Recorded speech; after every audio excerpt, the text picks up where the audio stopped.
Günümüzdə bəzi insanlar var ki, özlərini alimlərdən daha fəqih görürlər. Deyirlər ki, alimlər çox meyil etməyin.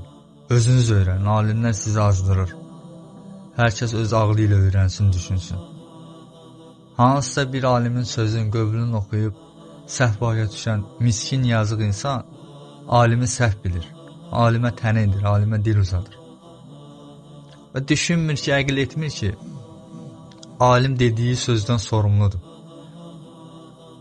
Onun yazdığı, onun qoyub getdiyi ilmi kim necə oxuyub, necə başa düşübsə, ondan sorumlu deyil. O dediyi sözlərdən sorumludur.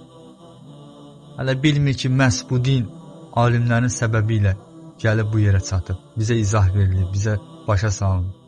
İndi isə alimləri kiçildməyə və onlara tənə etməyə çalışırlar. Halbuki Allah Teala buyurur ki, əgər bilmirsinizsə, zikr əhlindən soruşun.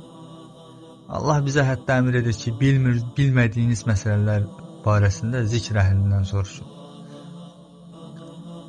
Yəni, elm sahiblərinə müraciət etmək Allah Əzə və Cəllənin əmridir. Amma bunlar isə zikr əhlinə tən edirlər. Bu əslində Allahın əmrinə qarşı çıxmaqdır. Unutmayaq ki, alimlər olmasaydı, Quran və sünnə necə başa düşə bilərdik biz? Hər kəs öz əqlinə, öz başına görə hökm çıxarsaydı, bu din darmadağın olardı. Halbuki də elə etməyə çalışırlar. Allah qorusun.